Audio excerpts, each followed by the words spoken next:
friends and enemies. Welcome to Horror and Inconvenience, where things are usually spooky and always weird. And this is the Splendid Spring tag.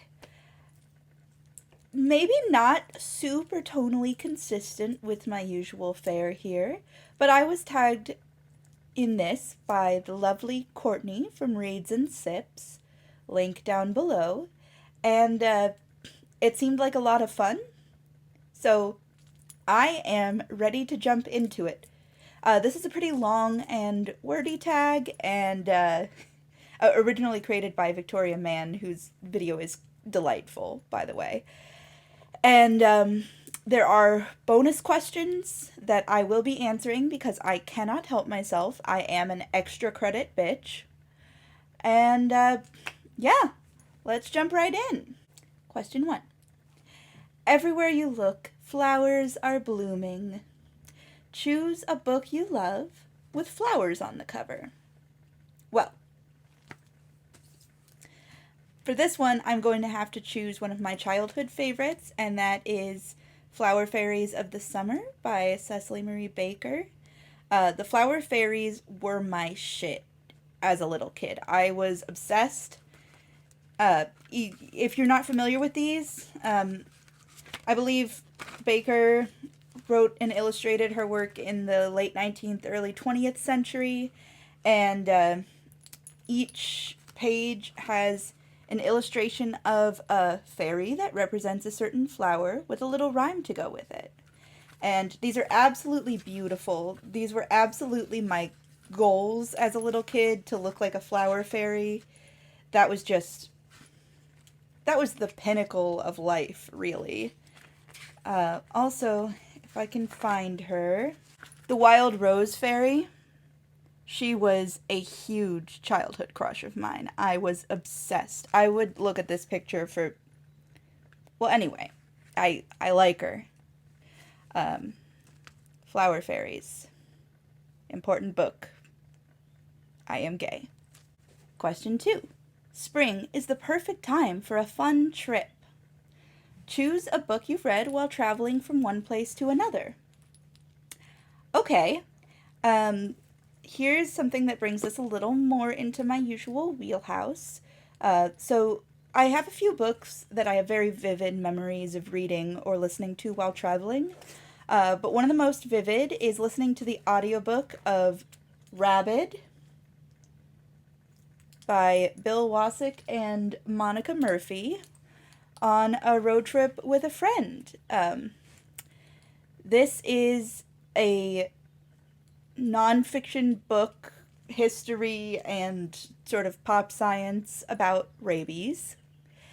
And I listened to it with a friend of mine who was kind enough, when I was going to school in Connecticut, to fly up so they could drive the 2.5 days home with me so that I would have company. And we had a really good time listening to this. It was a mix of fascinating history and really genuinely disturbing anecdotes.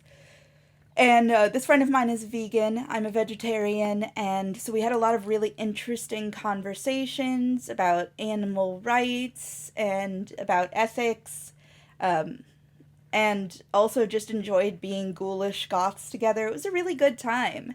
Yeah, this is one of those nonfiction books that's definitely not for the faint of heart, but it's really fascinating. And I would super recommend it if you think you can stomach it.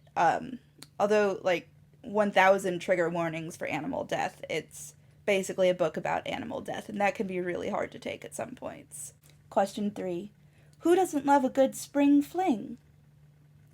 Choose a book you were obsessed with, but then swiftly cast aside. That'd be Night Bitch by Rachel Yoder. I really liked this book while I was reading it, and for about a week afterward, and thought it was great, and told everyone I knew about it, and lent it out to my mom, and just generally, I was a Night Bitch stan. And then, after about a week, I actually thought about what I'd just read, and slowly it sunk in that it was kind of bad, actually. And then I felt horribly betrayed and decided not to bring it up to people that I'd read it because it was depressing to talk about it. Night Bitch is a surreal literary fiction story about a woman who is abandoned in motherhood. Her husband works out of town most of the time, and she finds herself turning into a were-dog. And that's a great premise, and I really thought I'd love it, but oh boy, does she fumble the plot and the ending. It's it's definitely one of those stories that, like, when you think about it, it just gets worse with time. And I'm at the point now where I'm probably going to get rid of this, even though the cover is fantastic and I kind of want it just for the shelf candy. I don't like thinking about it because it makes me sad that this book started off with so much potential that by the end it had totally wasted. If you want it, tell me in the comments. I'll send it to you. Okay, I love this question. It's completely unhinged. And to me, that's what all the best conversation starters are. So, question 4. Everyone loves the smell of freshly mown grass, but not at an ungodly hour. Choose a book that personifies as a middle-aged dad waking up at 7 a.m. on a Saturday to mow the lawn when he should be sleeping like everybody else. What a weirdly specific question. And yes, I have an answer to it that popped into my head almost immediately. In fact, that question says what I've been trying to say about this author for longer than I'd care to admit. Alexander fucking Pope.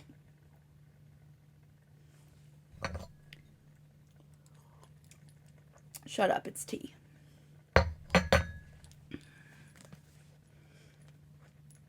This man. Okay, so I'm specifically talking here about Pope's Dunciad, which, if you took literature survey classes in college, you may have read selections from. But I promise you, you don't know just how stupid it gets. Okay, so the original Dunciad was a 3-book mock epic poem published to make fun of Lewis Tybald, a rival poet and editor who had published a correction of Pope's edition of Shakespeare because he disagreed with some of the editing choices Pope made. By the way, Pope was a terrible editor and translator, just so you know. I'm not sure Tybald was better, but Pope's response of writing a 3-book mock epic poem where the goddess of dullness crowns Tybald the king of dunces is maybe a little over the top. So that in itself would be a certain amount of middle-aged dad mowing at 7 a.m. energy. But then he takes it up a notch to like mowing at 5:30 a.m. energy. Okay, because he publishes the Dunciad Variorum and then the 4-book edition of the Dunciad, which are edited and expanded so that the new king of dunces is Colley Cibber.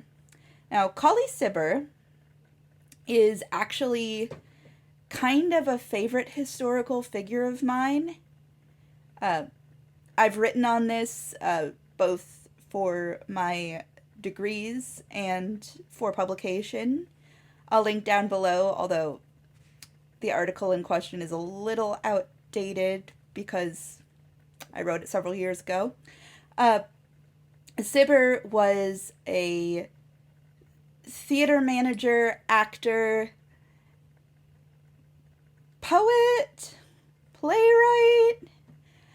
He wasn't a very talented writer. His verse had almost a doggerel vibe to it, but he was so conservative, not in the modern sense of right wing pushing an agenda, but more in the sense of he was go with the flow. He wanted to conserve a certain sense of moderation and civility. He was a royalist,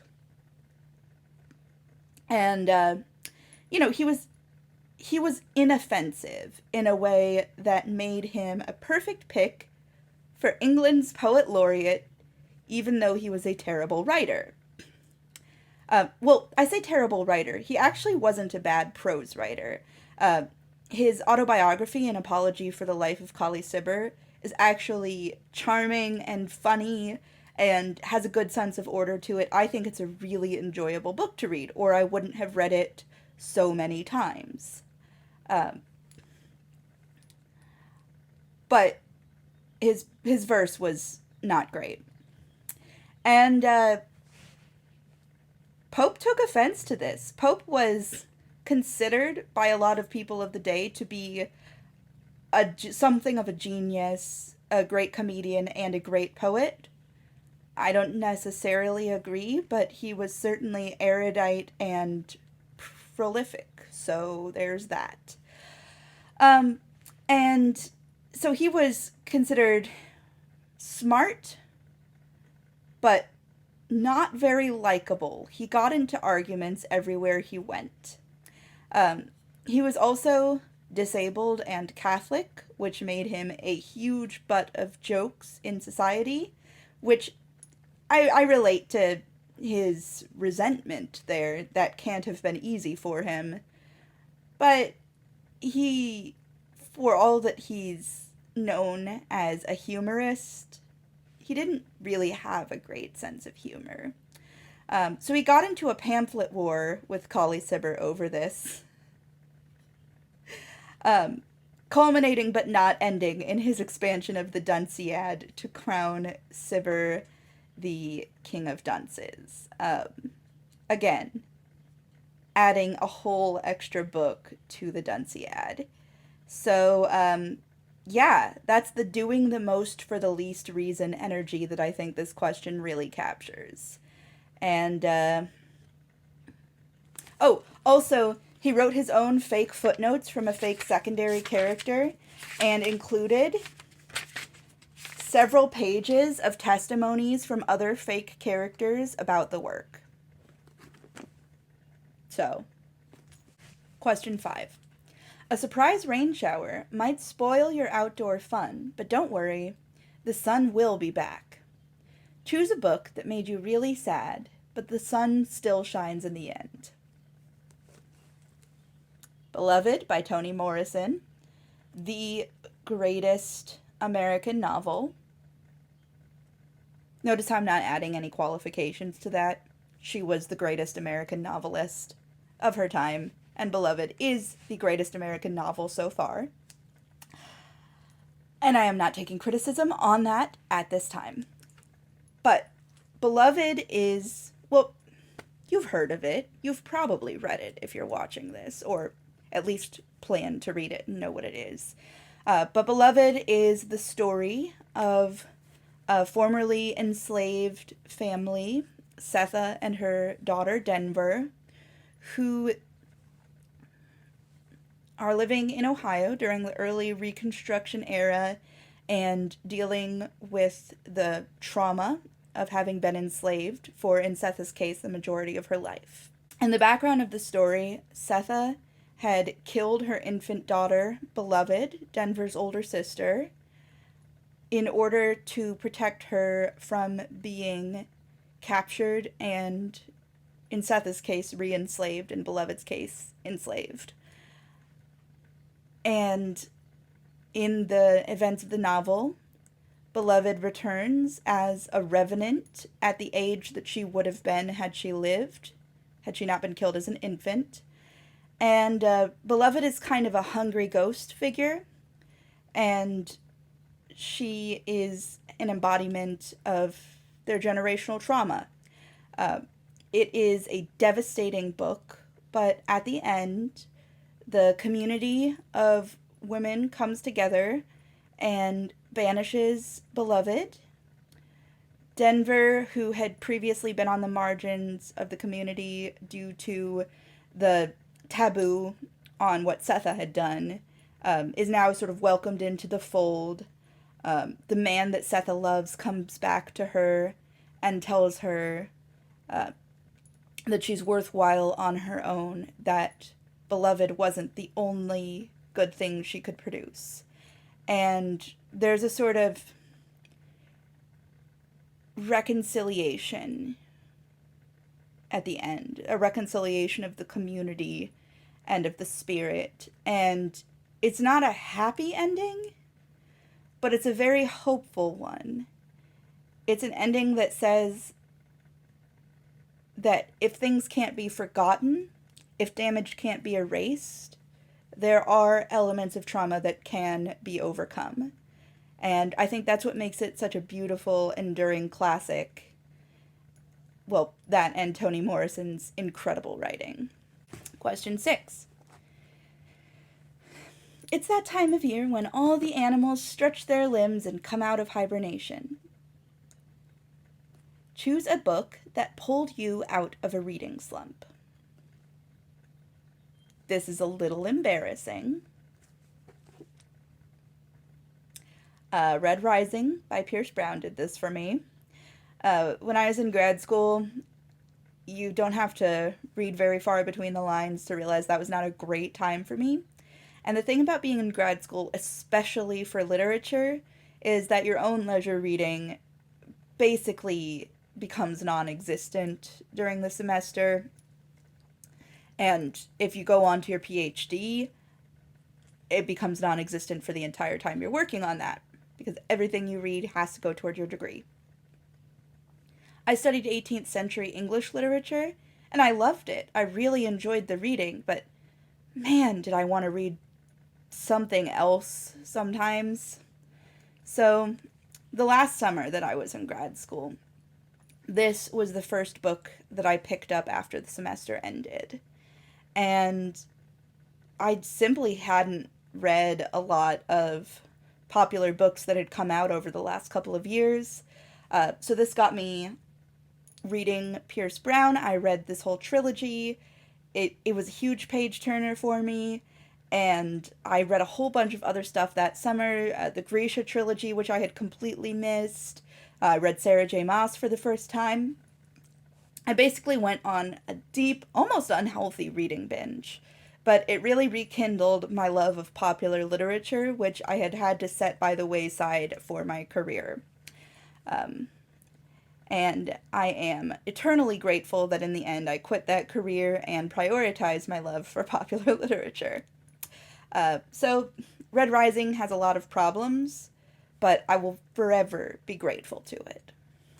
Alright, for this next one, I have 2 answers. Question 7. Students all over exhale a sigh of relief, knowing that they get a break from school. Choose a book whose friend group you would like to spend spring break with. Now, I have 2 answers to this, partly because Courtney, in her video, did mention that this was a hard question for her because she reads a lot of YA, and as an adult now, obviously there is no longer a group of teenagers she would like to spend a vacation with. That would be weird. So I've decided to do a 2-pronged answer. One, I'll answer, when I was a high school student, what friend group would I have liked to spend spring break with then? And then as an adult, who I would like to take a vacation with. So, a friend group that I would have loved to spend spring break with as a teenager. I did start reading this author when I was a teenager, but this particular sub-series wasn't out yet at the time. But the friend group from the Last Hours series by Cassandra Clare, this is one of the Shadowhunters series, the first of which came out in 2007, and which I devoured at the time, and I've fallen in love with her. I've read every book of hers since. But these guys are so much fun. They're this delightful, erudite, adventurous, often queer, diverse friend group that just like you would have such a good time with. I love them so much, especially Cordelia Carstairs here. She is so confident in herself, and her best friend Lucy, a big fan fiction writer. They both love books and exploring, and Matthew here, he's just fun and gay. And there's an older cousin of the kids who is a huge lesbian and constantly getting them into trouble. And I love them all so much. Oh my god. Got a little mad scientist and everything. Look, this would be such a fun group of kids to have known when I was at that age where I was exploring what social relationships could be like and all my different branches of intellectual curiosity. What great kids. I love them. For who I would like to take a vacation with as a friend group in a book now that I'm an adult.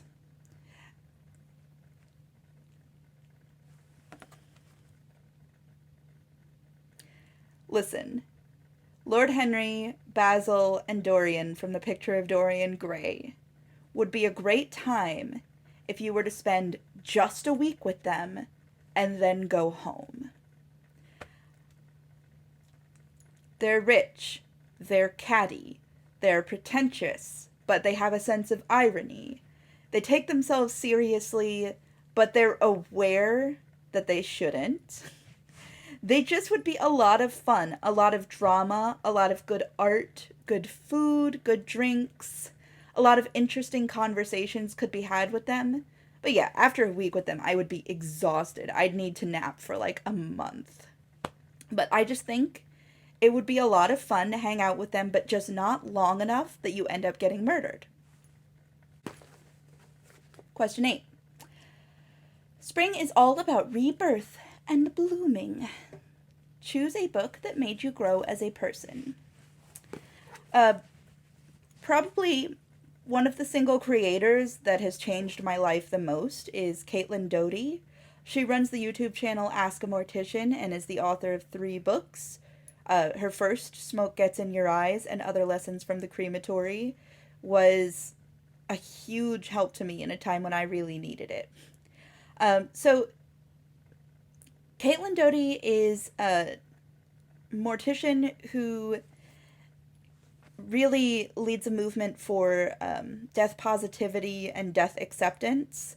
And I have always had an intense fear of death since I was a tiny, tiny kid.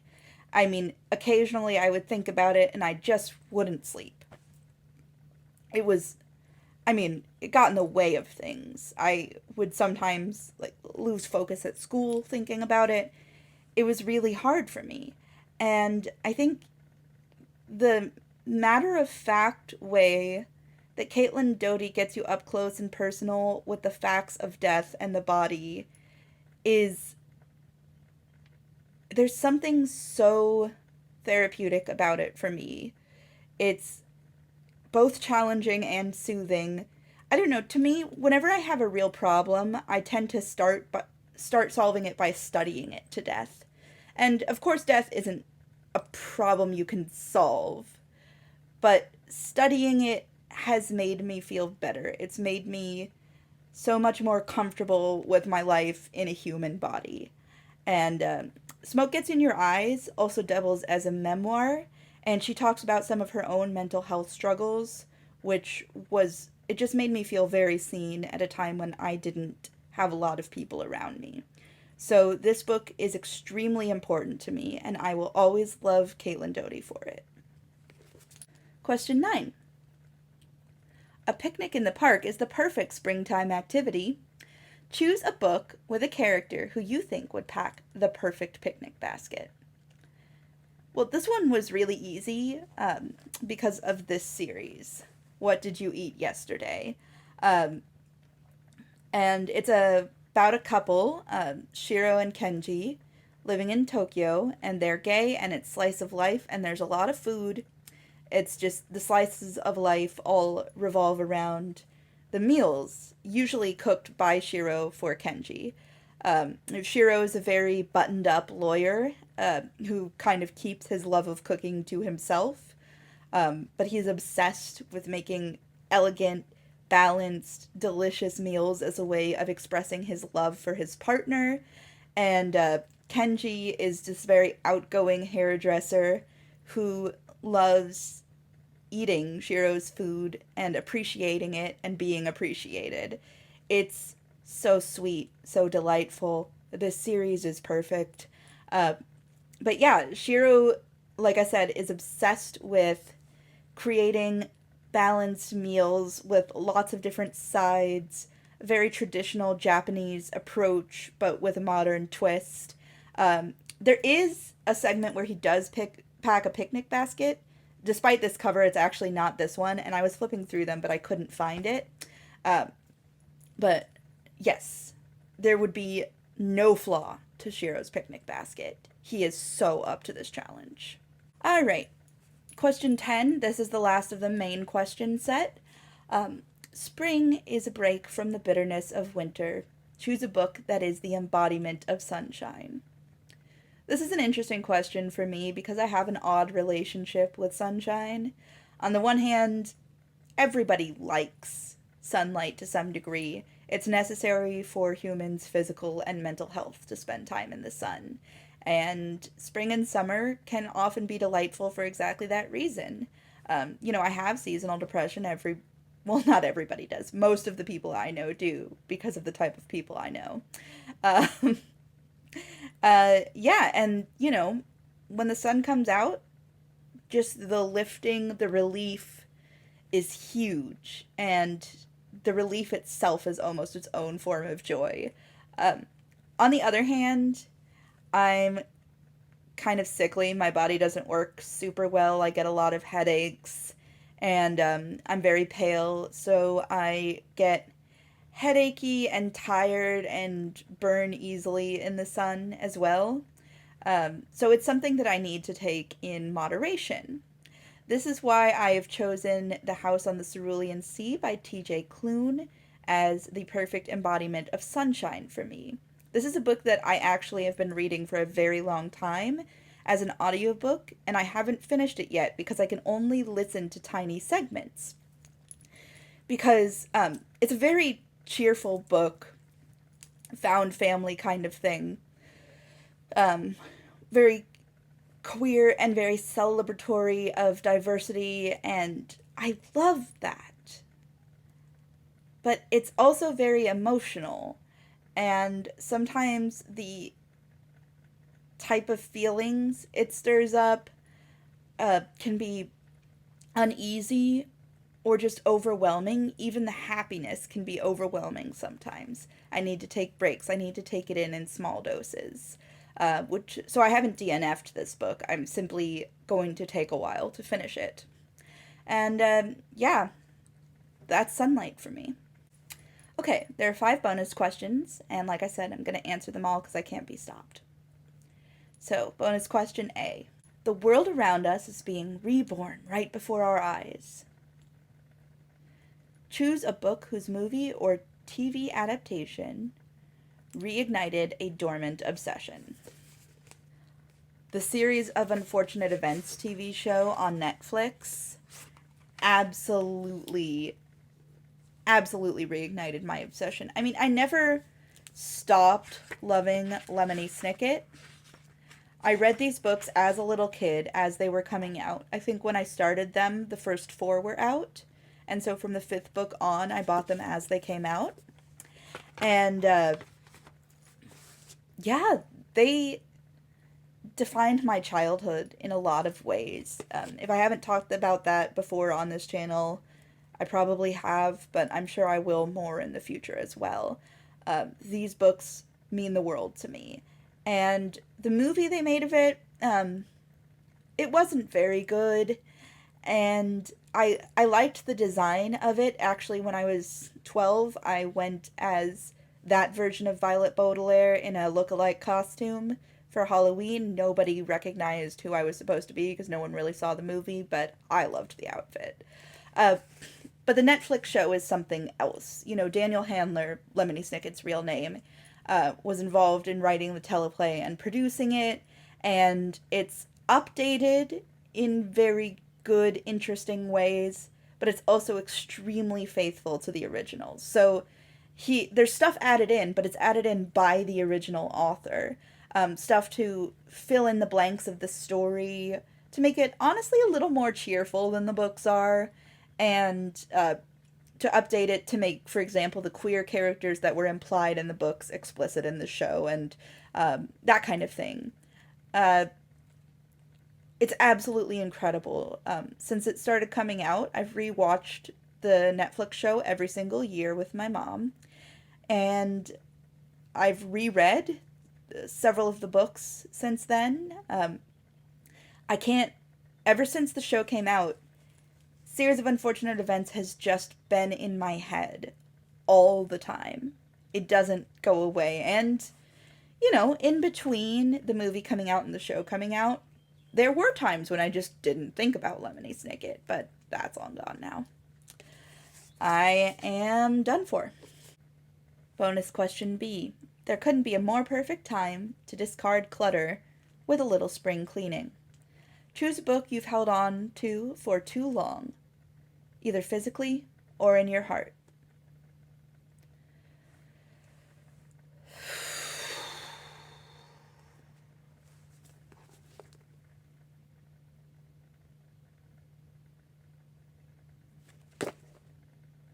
Bonus question C. Spring is the perfect time to try something new. Choose a book that features an activity you'd like to try or a place you'd like to go. American Gods by Neil Gaiman features an important scene that takes place. Excuse the scratching noise, that's just my cat getting involved in the action. Uh, an important scene that takes place in the house on the rock, which is kind of like an American kitsch destination, like just a giant, almost kitsch museum. And ever since I read this when I was in high school, I've desperately wanted to go to the house on the rock. I even have a friend who's also very fond of this book, and who's from Wisconsin, who she would like to go with me, and we have planned some vague time in the future a road trip to see it, which is very silly. It's a very silly place, but boy, do I want to go there. I'm so excited for when I finally get to see it, and it's all Neil Gaiman's fault. Bonus question D. Springtime may be lovely, but the allergies it brings are not. That's the truth. Um, by the way, if I sound a little off, I do kind of feel like I got run over by a truck, and spring allergies are not part of it, so that's why. Choose a book with a side character or second point of view character whose presence is unwanted. Well, I knew right away when I heard this question that it had to be a George R. R. Martin book. A Song of Ice and Fire is one of those sweeping epics that has so many point of view characters you're bound to hate some of them. Ned Stark in A Game of Thrones, the first book in the series, was definitely a contender for me. A majority of that book takes place from his point of view, and his point of view is so annoying. But he dies, so that's nice. But the latest, not, yeah, the latest George R. R. Martin book, unfortunately, I really, really wish this were not the latest one because it's been such a long time. But it's A Dance with Dragons. So books 4 and 5, A Feast for Crows and A Dance with Dragons, split the main cast into two sets of point of view and take place over the same time period. Most people prefer A Dance with Dragons because the majority of A Feast for Crows takes place from Cersei Lannister's point of view. Cersei happens to be my favorite character in the books, so I adore A Feast for Crows. Delightful book. Dance with Dragons was a harder sell for me. A lot of it's from Jon Snow's point of view, which I don't hate, but I also don't love it. But what I really despise in this book is the large chunk, probably almost a quarter of the book, that is narrated from Theon Greyjoy's point of view. Those of you who have seen the show might have some sympathy for Theon, because although he's a complete jerk, he does go through horrible things, torture and brainwashing at the hands of Ramsay Bolton. And to a degree, that's true in the book as well. He does go through all that, and it is brutal. But here's the thing. While Show Theon is a jerk, he has one or two redeeming qualities. Book Theon has none. There is nothing at all to like about him. So as much as I have a general distaste for the kind of violence that he endures, I don't have any empathy for this Theon at all. So it's just watching someone you don't care about and honestly have a vague wish that something bad, not this bad, but something bad would happen to them, go through something horrible, and then he changes, and you're supposed to, I guess, feel bad for him that he's so traumatized, but it's boring, it's distasteful, and I just did not enjoy a second of it. So, yeah, Theon's point of view in A Dance with Dragons, definitely unwanted for me. Last bonus question.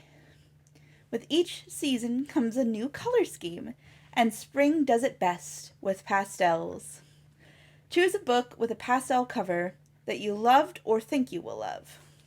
So this is actually one I haven't read yet. I've talked a lot about the Tea Dragon Society here. And this is by the same author. It's called Aquacorn Cove, and it looks adorable. I've purchased it, but I haven't read it yet. But I'm sure I will be delighted with it. So that's my pick for this one. Kind of an easy wrap-up moment. Yeah, I don't have anyone specific to tag in this. A lot of the people I know in this community do a lot of sort of darker stuff, so I don't know who would be interested in doing their own version of this, which is why I'm putting out an open call. I would love to see what my viewers come up with. So, yeah, please do the tag if you're at all interested, and please send me a link. I would love to see it.